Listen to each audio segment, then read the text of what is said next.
Buenas tardes, queridos amigos. Bienvenidos a Vladimir a la Una. Hoy vamos a tener dos invitados. En la primera parte estaremos conversando con la colega periodista Luzmely Reyes, quien es directora de Efecto Cocuyo. Y en la segunda parte conversaremos con Yair Muñoz, procurador del Estado Miranda. Le damos la bienvenida a Luzmely. ¿Cómo estás, Luzmely? Hola, Vladimir. Un placer, gracias por venir al programa. Gracias. Bueno, hay dos razones para que tú estés hoy aquí. La primera de ellas, bueno, que estamos en la víspera del Día del Periodista y es muy importante pasar revista pues, al ejercicio de nuestra profesión en estos días. Y también porque ustedes están organizando un encuentro bien interesante sobre el periodismo en estos tiempos, las nuevas tecnologías, en fin. Eso va a ser el día jueves, ¿no? 28 y 29 de junio. 28 y 29 de junio, así es. Pero entonces vamos a comenzar por el primer tema, ¿verdad? Empecemos. Empecemos por el periodismo, Luzmely. ¿Cómo estamos hoy en esta profesión tan querida, al menos por mí, y yo sé que por ti también y por todos los periodistas? Depende de dónde lo veas. Yo creo que hemos estado viviendo tiempos muy oscuros para el ejercicio del periodismo. La censura ya se hizo algo común.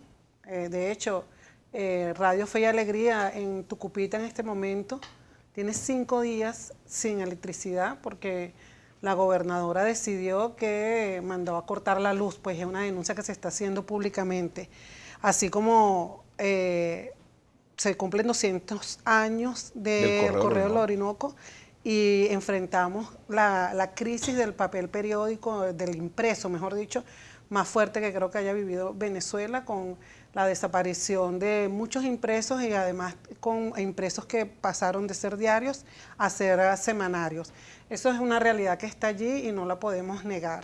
Sin embargo, yo siempre intento rescatar lo que tenemos. Y lo que tenemos es una ola de periodismo, digamos, resistente a toda la opresión que hay. Y ese periodismo resistente se ha ido organizando de distintas maneras, tanto de periodistas que están ejerciendo sus funciones en distintos medios, como periodistas que se han agrupado para generar medios. El caso de Efecto Cocuyo es uno de ellos, pero también está Armando.info, también existen otros medios emergentes, Runrunes, está el Pitazo, o sea, hay una gran cantidad de medios, no solo desde Caracas, sino también en el interior del país, y yo creo que eso es importante decirlo. Hay organizaciones que están trabajando en la formación para periodistas, no solo en el contexto de hostilidad frente a, digamos, al poder, sino también en el contexto de entrenamiento y de formación, que es en el que nos inscribimos nosotros con este evento de 28 y 29, que tiene que ver cómo los periodistas venezolanos, además de lidiar con todo este tema de la hostilidad, podemos también montarnos en las olas de tecnología y de nuevas formas de contar las historias. Contar las historias pasa por tener acceso a las fuentes, Luzmely. Ese es un tema difícil en estos tiempos, sobre todo, por ejemplo, con problemas tan graves como el problema de salud, el asunto del transporte y otros, ¿verdad? La situación de hambre que padece algunos sectores de la población muy impactados por la crisis. Y bueno, el deterioro en general de las condiciones de vida. ¿Cómo lo hacen ustedes?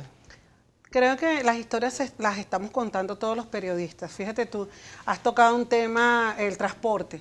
Nosotros hicimos varios especiales que se llamaban Venezuela a pie. Y tiene que ver con no solo la crisis en términos de unidades, sino con el trato denigrante que prácticamente recibe la población venezolana al no tener forma de transportarse, o con el caso del agua, o peor aún, con todo lo que es la crisis de medicamentos y las crisis de atención médica en los hospitales. Todas esas historias están contadas. IPIS, por ejemplo, en alianza con otros medios, Prensa y Sociedad, hizo Huérfanos de la Salud, que es un especial que además tuvo un reconocimiento internacional. Por ejemplo, la gente de Runrunes hace algo en alianza con otros medios emergentes que se llama Monitor de Víctimas y que también recibió una premiación, un premio internacional en términos de periodismo de datos. Joseph Polisuk, que es uno de los periodistas de investigación, también recibió un reconocimiento internacional por todos los trabajos que han hecho, y Armando.info. Y tú, por cierto, también recibiste un reconocimiento del Comité Internacional de Protección de los Periodistas, ¿no? Junto a otras 3 mujeres de otros países, ¿no? Así 4 es. mujeres fueron premiadas, ¿no? Así es, fui honrada con ese reconocimiento, que es un reconocimiento global, mundial, y que tiene que ver con el hecho de que lo que ocurre en el periodismo venezolano ha llamado la atención a niveles internacionales de todo tipo, pero también llama la atención que muchos periodistas, tanto dentro del país como fuera del país, hemos generado iniciativas y seguimos informando. El comportamiento del periodismo en Venezuela. Hay muchas críticas porque se ven visiones o se tienen visiones parcializadas de la realidad en medio de un clima de polarización altísimo. ¿Cómo hacer para no caer en ninguno de los dos bandos y ser parte de ese conflicto? Bueno, en esto ya llevamos 20 años. Yo creo que todos los años se repite, pero en ese caso yo siempre digo que es mejor el exceso que la falta. Es decir, yo creo que puedo ser capaz de entender los excesos en la libertad de expresión que las faltas o la restricción a la libertad de expresión. Y pasa también por entender el contexto en el que nos desenvolvemos. Sí, es un país que está polarizado, una sociedad que está polarizada, pero en medio de esa polarización la gente está buscando los hechos, está buscando los trozos de verdad, o sea, y nos toca a nosotros reconstruir esos trozos de verdad para tratar de ofrecer, digamos, un panorama lo más completo posible, que también entienda que aquí muchos hechos, la evaluación que se hace de esos hechos depende del cristal con que se mire o depende de la acera donde te colocas. Fíjate que en las manifestaciones del año pasado, lo comentaba yo esta mañana en un foro al cual asistí junto a otros colegas en la Escuela de Comunicación Social de la UCB, nuestra querida escuela, que el año pasado en las manifestaciones los colegas periodistas sufrieron agresiones, incluso colegas de este canal sufrieron agresiones, bueno, algunas por parte de los cuerpos de seguridad del Estado, otras por parte de activistas del chavismo y otras también por parte de activistas opositores. O sea, el periodismo siempre ha estado en situaciones de conflicto en la línea de fuego. Nos dan palo por todos lados. O sea, yo digo que parte de lo que hemos hecho muchos periodistas es entender que nosotros no estamos para apoyar una parcialidad, sino para informar y darle información a la ciudadanía. Sucede que sí, que estamos expuestos, y ya eso no es un caso solamente de Venezuela.